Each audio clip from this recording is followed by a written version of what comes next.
Hola, en esta cápsula vamos a revisar en forma de 6 tips algunos puntos claves que considero importante a la hora de enfrentar a un paciente con una sospecha en el contexto de un paciente que tenga un endurecimiento cutáneo, un cuadro de sospecha de un cuadro esclerodermiforme por sobre las variantes localizadas, limitadas o difusas de una esclerodermia. Vamos a revisar entonces conceptos escuetamente algunos conceptos muy fundamentales de estos cuadros y cómo de modo general se diferencian de las esclerodermias como grupo general. Y vamos a pasar a revisar algunos cuadros esclerodermiformes más frecuentes y más característicos como la lipodermatosclerosis, que simula una esclerodermia localizada, una fascitis eosinofílica que simula una esclerodermia difusa, las mucinosis que pueden simular cuadros de esclerodermia tanto difusos como diseminados, la enfermedad de injerto contra huésped, que suele simular cuadros de esclerodermia difuso limitados y también cuadros de esclerodermia localizada generalizada o morfea generalizada, y los cuadros tóxicos metabólicos, que pueden simular cuadros difusos y cuadros limitados. Entonces, nuestra primera pista va a ser discutir los conceptos fundamentales que hay detrás de los cuadros esclerodermiformes. Acá tenemos como punto importante que por un lado tenemos los cuadros, ¿cierto? Los cuadros de esclerodermia que revisamos en otra cápsula. En particular, en este sector tenemos los cuadros de esclerodermia o de esclerosis sistémica en sus variantes difusas y en sus variantes limitadas, que van a tener como característica presencia de fenómeno de Raynaud, presencia de esclerodactilia o de manos tumefactas, anticuerpos, eh, anticuerpos característicos de estas enfermedades que ya hemos discutido. Vamos a encontrar alteraciones capilaroscópicas y vamos a encontrar un compromiso sistémico que es característico y que va a ser distinto según si el cuadro de esclerosis sistémica es difuso o es limitado. Y por otro lado, tenemos los cuadros simuladores que pueden estar en el contexto de paraproteinemias, de enfermedad hematológica, de trasplante de células de progenitores hematopoyéticos o de uso de toxina. Y van a ser los simuladores que pueden simular cuadros difusos y cuadros limitados de esclerodermia. Y como único eje común, tanto de los simuladores como de los cuadros de esclerodermia, está la induración como fenómeno de intersección entre ambas enfermedades.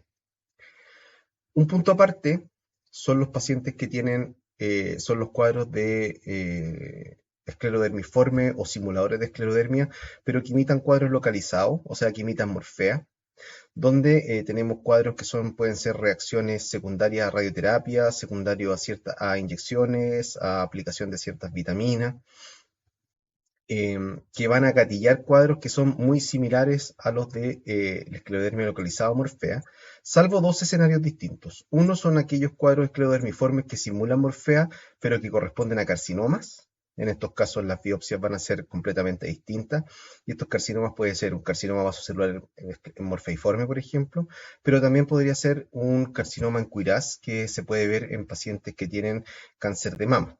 Y la otra posibilidad, que acá no quedó no quedó, pero bueno, es la lipodermatosclerosis, que simula también cuadros de morfea, que tiene un cuadro clínico patológico bastante distinto al cuadro de la morfea.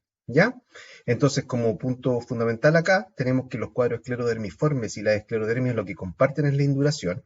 En el caso de los cuadros de esclerosis sistémica difusa y limitada, los pacientes con esclerodermia van a tener Raynaud, esclerodactilia, anticuerpos, alteraciones capilaroscópicas y un compromiso sistémico que no va a estar presente en los simuladores. O sea, aquí tenemos un punto muy importante y que, en cambio, los simuladores lo que van a tener van a ser ciertas paraproteinemias, algunas otras enfermedades hematológicas, el antecedente de un trasplante de progenitor hematopoyético o el uso de cierta toxina, ¿ya? Pero no van a tener, y aquí quiero hacer el punto y que esto es súper importante que lo tengamos presente, no van a tener Raynaud, no van a tener esclerodactilia, no van a marcar con anticuerpos positivos, no tendrán capilaroscopías características ni tendrán un compromiso sistémico como si se ven los cuadros difusos y limitados.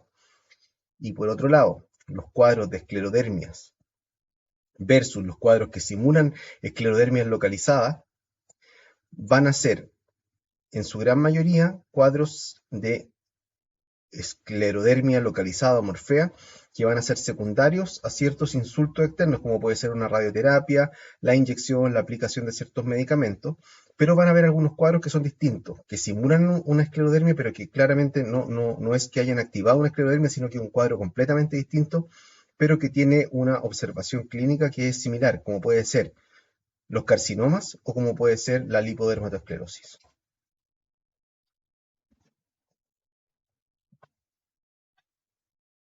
Revisamos nuevamente el concepto de esclerosis y fibrosis. Tanto los cuadros de esclerodermia como de cuadros esclerodermiformes van a compartir el fenómeno de induración cutánea. Sin embargo, a la biopsia van a ser distintos.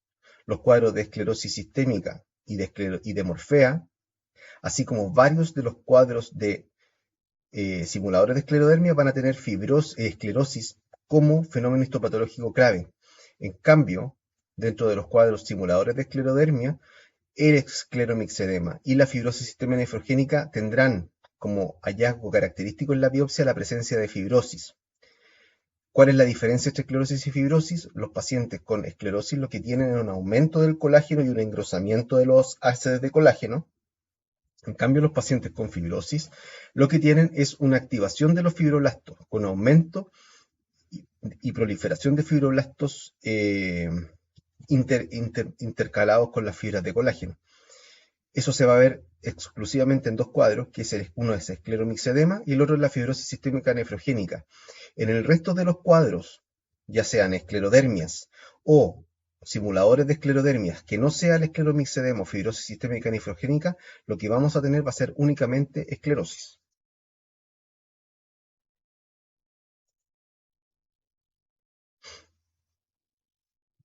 Los cuadros esclerodermiformes o simuladores de esclerodermia los podemos diferenciar en tres grupos grandes de diagnósticos diferenciales. El primero son los cuadros inflamatorios, que son las mucinosis. Y en este caso tenemos mucinosis, tenemos la mucinosis que es un tipo de mucinosis que es el escleredema, donde va a haber un compromiso de induración de la cabeza y el tronco superior, y el escleromixedema, donde la lesión elemental son pápulas lineales en cabeza, tronco superior y la región de las extremidades. El cuadro de injerto contra huésped crónico, la fase eosinofílica y la lipodermatosclerosis, que son cuadros esclerodermiformes del grupo inflamatorio. Dentro del grupo de las neoplasias tenemos el carcinoide, síndrome carcinoide, que lo que va a generar son cuadros de induración cutánea en las piernas, la amiloidosis, que va a producir cuadros de endurecimiento cutáneo generalizado, el síndrome POEMS, que a nivel cutáneo va a afectar extremidades, se va a caracterizar por la presencia de estos angiomas glomeruloides, la hiperpigmentación, hipertricosis y fenómenos de flashing. Los carcinomas, que van a imitar cuadros localizados, aquí los cuadros que van a imitar cuadros localizados van a ser el carcinoma, ya sea metastásico o cutáneo, carcinoma metastásico como el carcinoma en Cuiraz, o el carcinoma cutáneo como el carcinoma vasocelular morfeiforme. Y el otro cuadro que va a imitar cuadros localizados va a ser la lipodermatoesclerosis. El resto de los cuadros va a imitar tres otros tipos de esclerodermia. Va a imitar una esclerodermia difusa, una esclerodermia limitada y una esclerodermia localizada generalizada. ¿Ya? Y finalmente, dentro de los cuadros tóxicos metabólicos genéticos tenemos la porfiria cutánea tarda, que va a imitar un cuadro de esclerodermia limitada, la quiroartropatía diabética, que va a imitar un cuadro también de esclerodermia, podría ser limitada o generalizada, la distrofia simpático refleja, el uso de ciertos medicamentos como la bleomicina, los taxanes, inyecciones de vitaminas, como la vitamina K o la vitamina B, el uso de gadolinio en la fibrosis sistémica nefrogénica y cuadros que entran dentro de la historia de la medicina como el síndrome de aceite tóxico y el eosinofilamialgia. Y también tenemos la exposición a ciertos tóxicos, más característicamente la silicosis y la exposición a cloruro de vinilo. Y existen múltiples causas de enfermedades genéticas raras que pueden también gatillar endurecimiento cutáneo y entrar dentro de este espectro de diagnósticos diferenciales de los endurecimientos. Entonces tenemos cuadros inflamatorios, cuadros neoplásicos y cuadros tóxico-metabólicos genéricos. Todos estos van a imitar cuadros ya sea diseminados, perdón, difusos, limitados o generalizados, salvo los carcinomas, que puede ser primario cutáneo metastásico, y la lipodermatoesclerosis, que van a imitar cuadros de esclerodermia localizada o morfea.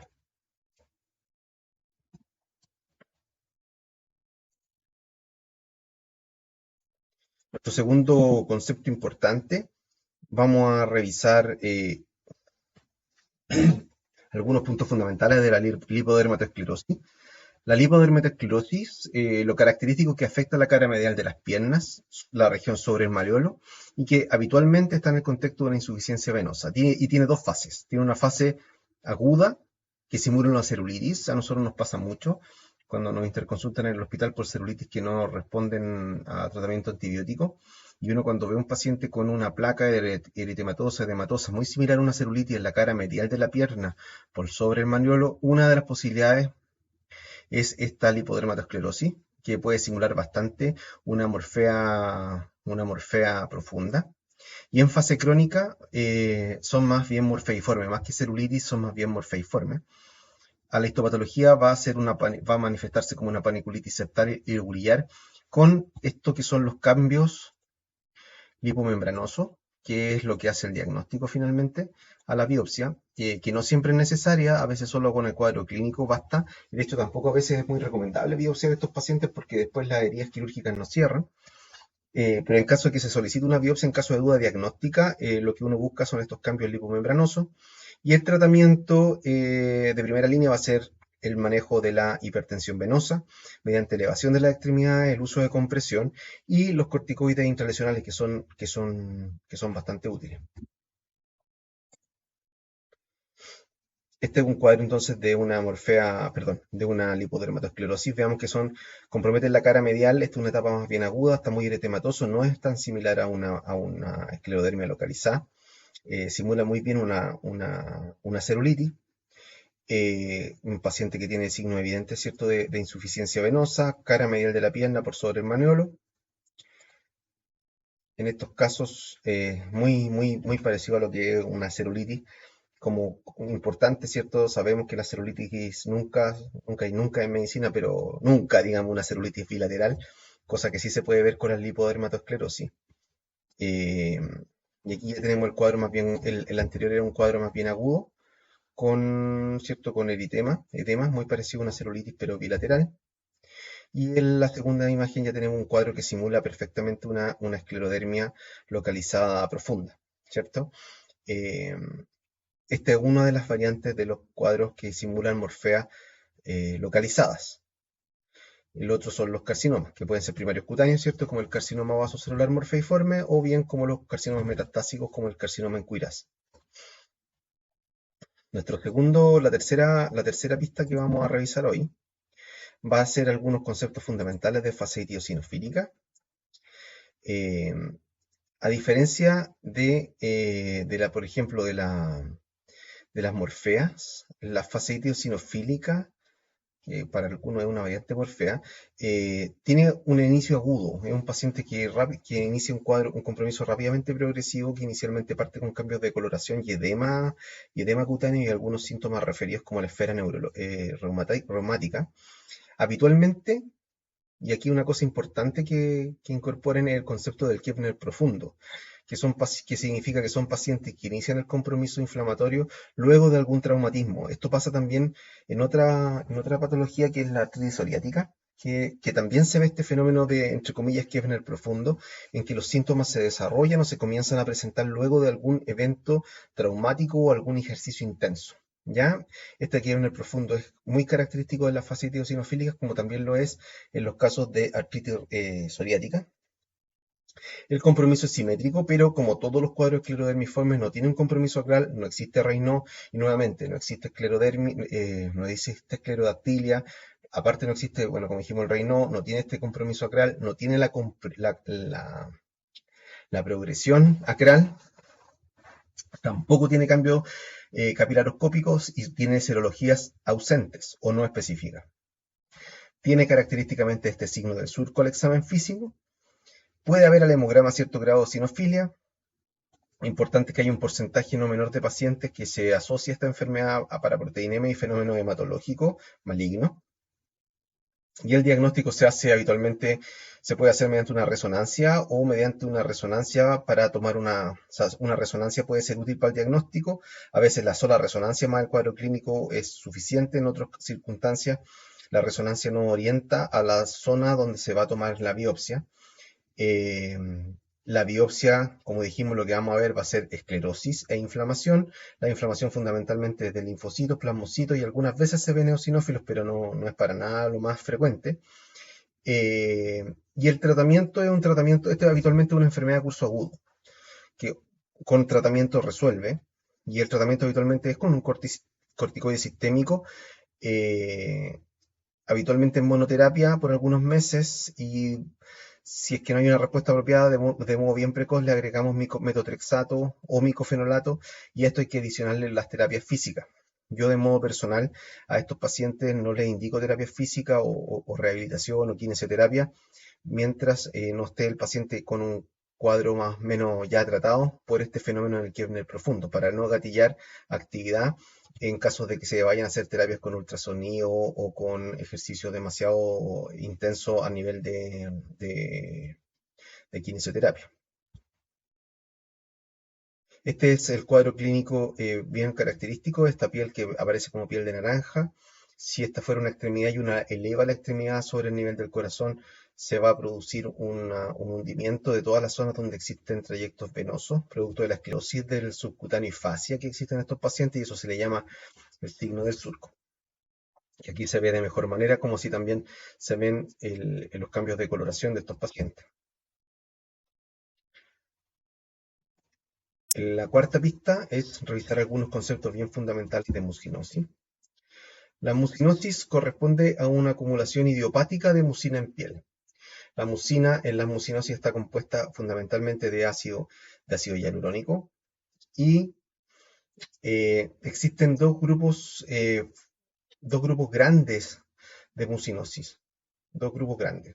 Una son las mucinosis primarias, donde el fibroblasto va a producir una cantidad exagerada de ácido hialurónico en respuesta a varias posibles circunstancias, que pueden ser paraproteinemia, como puede ser en la escleredema y en el escleromixedema, diabetes en el caso del escleredema, alteraciones tiroideas, como puede ser el mixedema pretibial y el mixedema generalizado, y la presencia de algunos anticuerpos o citoquinas en enfermedades autoinmunes, que es lo que se traduce como presencia de mucinosis primaria en fenómenos de lupus y dermatomiositis.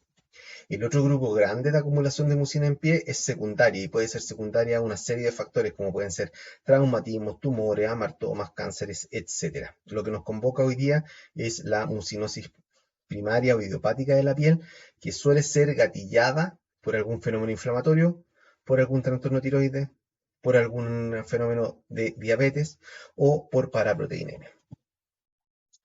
Los fibroblastos entonces se activan por inmunoglobulina y por citoquina, habitualmente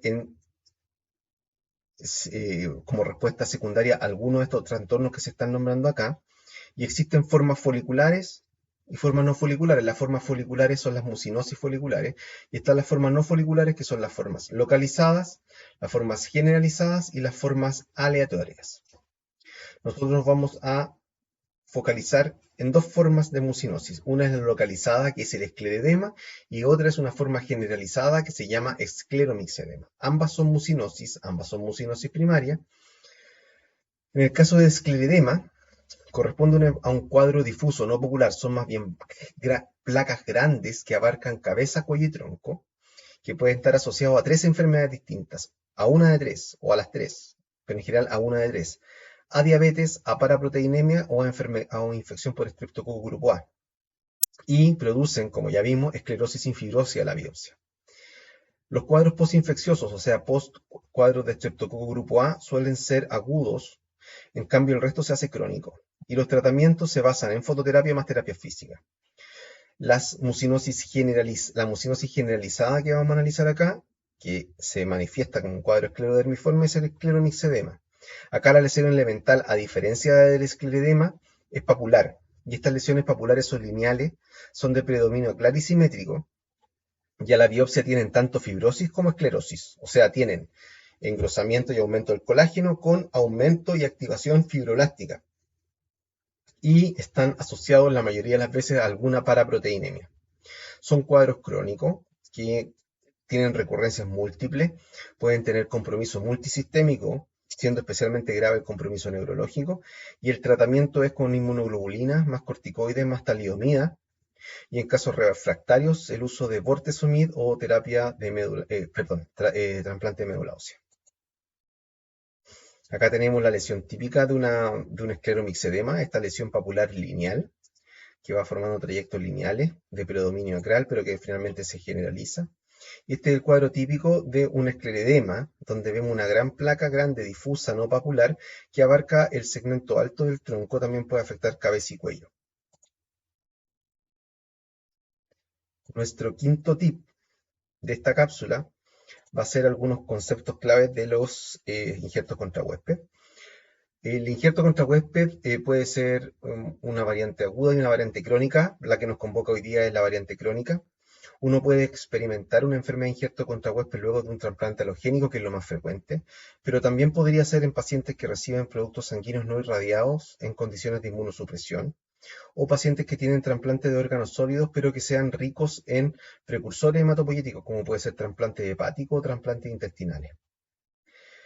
La variante aguda se manifiesta como una erupción maculopapular, ¿cierto? No vamos a entrar en más detalle de eso. Y la variante crónica tiene tres formas de manifestación.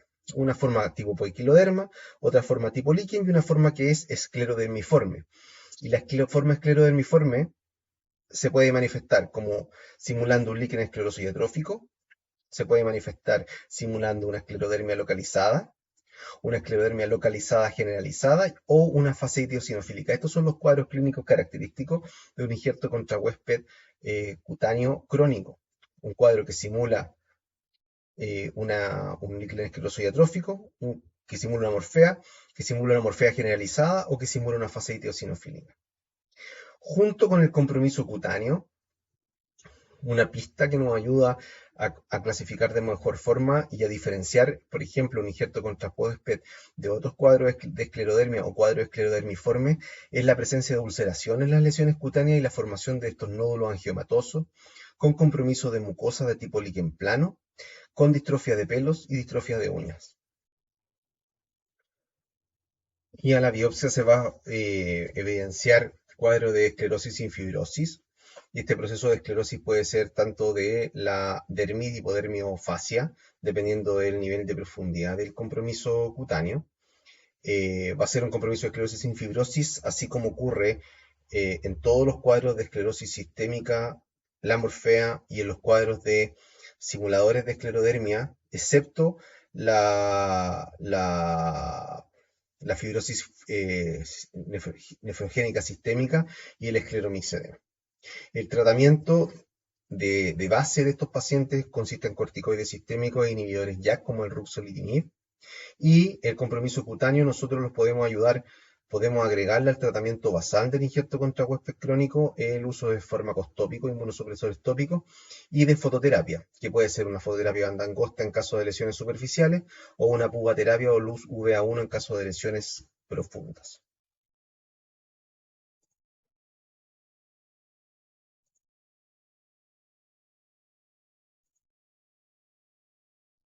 Dentro de los cuadros tóxicos metabólicos, que vamos a revisar en nuestra clave número 6, el primero va a ser revisar lo que es la fibrosis sistémica nefrogénica, algunos puntos fundamentales. Se ve en un paciente que tiene una tríada de nefropatía, exposición a gadolinio y una patología sistémica intercurrente, en el cual se realiza una resonancia nuclear magnética con uso de gadolinio. Se caracteriza por la presencia de placas, no pápulas como el escleromixedema, ni grandes placas como el esclerodema, sino que son placas discretas con compromiso de esclera y con contracturas articulares importantes. Y a la biopsia se ve una esclerosis con fibrosis, al igual que en el escleromixedema. Y existen algunos cuadros que entran más allá en la historia de la medicina, como el cuadro del aceite tóxico, que se vio por consumo de aceite de cánola contaminado en España, o la eosinofilia mialgia por el consumo de triptófano, que correspondían a cuadros agudos. Y están los cuadros por tóxico, que son cuadros crónicos, como puede ser el uso de ciertos medicamentos, como la bleomicina y los taxanos en ciertas quimioterapias, o la exposición a ciertos químicos, como la sílica o el cloruro de vinilo. Y en estos casos son cuadros crónicos que simulan cuadros de esclerosis sistémica en sus variantes difusas o limitadas. Entonces hemos revisado algunos conceptos importantes para poder diferenciar cuadros esclerodermiformes de cuadros de esclerodermia.